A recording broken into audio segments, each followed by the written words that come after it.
আলমারি থেকে হলুদ রঙের শাড়িটা বের করে বিছানায় রেখে আমার স্ত্রী শ্রাবণীকে বললাম, তাড়াতাড়ি এই শাড়িটা পরে তৈরি হয়ে নাও।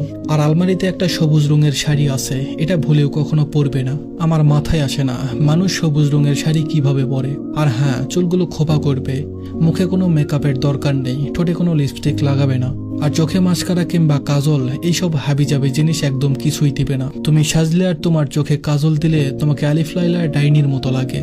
আমার কথা শুনে শ্রাবণী শুধু আমার দিকে বিরক্তিকর দৃষ্টিতে তাকালো।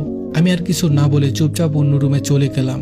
ঘন্টাখানেক পর শ্রাবণী আসলো। শ্রাবণী সবুজ রঙের শাড়ি পরেছে, মুখে হালকা মেকআপ, ঠোঁটে গোলাপি রঙের লিপস্টিক, চোখে গাঢ় করে কাজল দেওয়া, আর খোলা চুলে শ্রাবণীকে খুব ভয়ঙ্কর রকমের সুন্দর লাগছে। আমি মুস্কি হেসে শ্রাবণীকে বললাম, আমি যদি বলতাম কাল আমার কিনে আনা সবুজ রঙের শাড়িটা পরো, একটু সাজগোজ করো, চোখে কাজল দাও, তুমি সেটা কখনোই করতে না।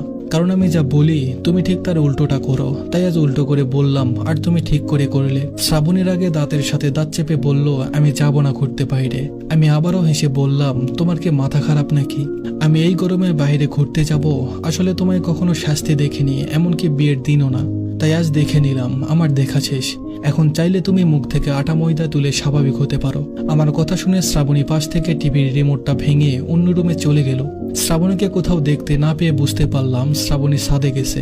আমি 2 কাপ কফি বানিয়ে ছাদে গেলাম। ছাদের কর্নিশে হাত রেখে শ্রাবণী দূরে তাকিয়ে আছে। আমার গলার শব্দ শুনে শ্রাবণী আমার দিকে তাকাতেই আমি ওর দিকে কফির মগটা বাড়িয়ে দিয়ে বললাম, নাও কফি খাও। শ্রাবণী বিরক্ত হয়ে আমাকে বলল, আমি পৃথিবীতে অল্প কয়েকজন অমানুষ দেখেছি, তার মধ্যে আপনিও একজন।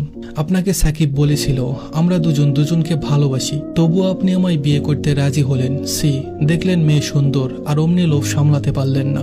আমি এই বিষয়ে কিছু না বলে শ্রাবণীকে বললাম, কফিটা খেয়ে দেখো, খুব ভালো হয়েছে, আমি নিজে হাতে বানিয়েছি।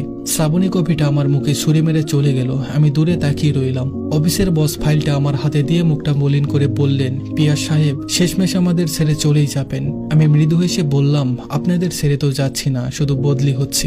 বস কৌতূহল চোখে আমার দিকে তাকিয়ে বলল, আপনার বাসা এখানে, সকল আত্মীয় স্বজন এখানে থাকে, তবু আপনি এইখান থেকে বদলি হচ্ছেন কেন? আমি চেয়ার থেকে উঠতে উঠতে বসকে বললাম, তেমন কিছু না স্যার, এই শহরটাই খুব একঘেয়েমি লাগছে, তাই বদলে নিচ্ছি। অফিস থেকে বাসায় এসে কলিং বেল বাজাতেই আমার খালাতো ভাই লিমন দরজা খুলল। আমি লিমনকে দেখে হেসে বললাম, কিরে তুই আসলি কখন? ড্রয়িং রুমে তাকিয়ে দেখি মা, খালা, মামা ওরা সবাই এসেছে। আমি সবাইকে সালাম দিলাম, তারপর মাকে বললাম, মা আমি ফ্রেশ হয়ে তারপর আসছি। গোসল শেষ করে ওয়াশরুম থেকে বের হয়ে কাজের মেয়েটাকে বললাম টেবিলে খাবার দিতে। ভাত যখন মুখে তুলব তখনই মা আর আমার 2 খালা আমার কাছে এসে বসলো। আমি মুস্কি হেসে মাকে বললাম, দুপুরে খাইনি তো, তাই খুব ক্ষুধা পেয়েছিল, তা তোমরা খেয়েছো মা? মা কাঁদতে কাঁদতে বলল, গলা দিয়ে ভাত নামলে তো খাবো। আমি বুঝি না তোর গলা দিয়ে কিভাবে ভাত নামছে।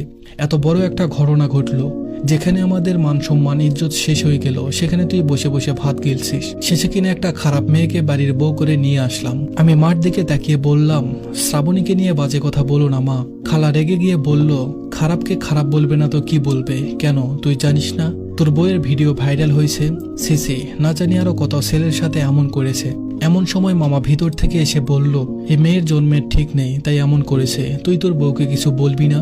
না আর সহ্য করা যায় না। আমি মামার দিকে তাকিয়ে বললাম, কি বলবো আমি আমার বউকে? যেখানে আমার চরিত্রের ঠিক নেই, সেখানে আমি আমার বউয়ের চরিত্র নিয়ে কিভাবে প্রশ্ন তুলবো? যখন আমি আর আমার গার্লফ্রেন্ড কোনা পালিয়ে গিয়েছিলাম, তখন তোমরা 5 দিন পর আমাদের ময়মনসিংহ থেকে ধরে নিয়ে এসেছিলে। আমি তোমাদের সবার কাছে অনুরোধ করেছিলাম আমার সাথে কোনার বিয়ে দিতে, কিন্তু তোমরা কেউ রাজি হওনি। আমি তোমাদের পায়ে ধরে বলেছিলাম আমি মেয়েটার সাথে উল্টো পাল্টা অনেক কিছু করে ফেলেছি, এখন বিয়ে না করলে মেয়েটাকে ঠকানো হবে। কিন্তু তোমরা আমার কোনো কথা মানোনি, বরং হাসতে হাসতে বলেছিলে ছেলে মানুষ টুকটাক এমন করেই। তোমাদের জন্য শেষে কোনার ওর পরিবার কোথায় হারিয়ে যায় জানি না। আমি আর ওদের খুঁজে পেলাম না। আর আমার মা আমায় ইমোশনাল ব্ল্যাকমেল করে শ্রাবণীর সাথে আমার বিয়ে ঠিক করে। শ্রাবণী একজনকে বিশ্বাস করে ঠকেছে, আর আমি একজনের বিশ্বাসকে ঠকিয়েছি। হিসাব করে দেখো আমি শ্রাবণীর চেয়েও বেশি অপরাধী। নিজের রুমে এসে দেখি শ্রাবণী অনবরত কান্না করছে। আমি ওর পাশে গিয়ে বসলাম। বললাম, সাকিব যদি আমায় সরাসরি এসে বলতো তোমাদের রিলেশন আছে, আমি কখনোই তোমায় বিয়ে করতাম না।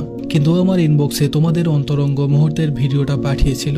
যে ছেলে তার ভালোবাসার মানুষের অন্তরঙ্গ ভিডিও অন্য একজন অচেনা মানুষকে দিতে পারে, সে আর যাই হোক ভালোবাসতে পারে না।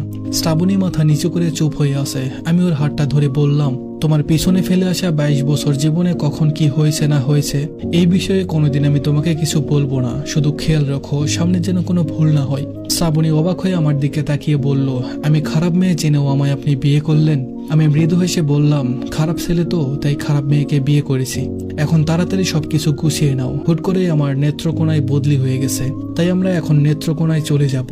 আর হ্যাঁ, আলমারিতে গোলাপি রঙের একটা শাড়ি আছে, এই শাড়ি ভুলেও পরবে না। আমার মাথায় আসে না মেয়েরা কিভাবে গোলাপি রঙের শাড়ি পরে। শ্রাবণী আলমারি থেকে গোলাপি রঙের শাড়িটা বের করে আমার দিকে তাকিয়ে বলল, তোমার হুট করে বদলি হয়নি, তুমি এই শহর ছেড়ে পালিয়ে যাচ্ছ যেন তোমার বউকে কেউ কিছু বলতে না পারে। বাসের জানালা দিয়ে শ্রাবণী বাইরের দিকে তাকিয়ে আছে আর পিয়াস ওর কাঁধে মাথা রেখে ঘুমাচ্ছে।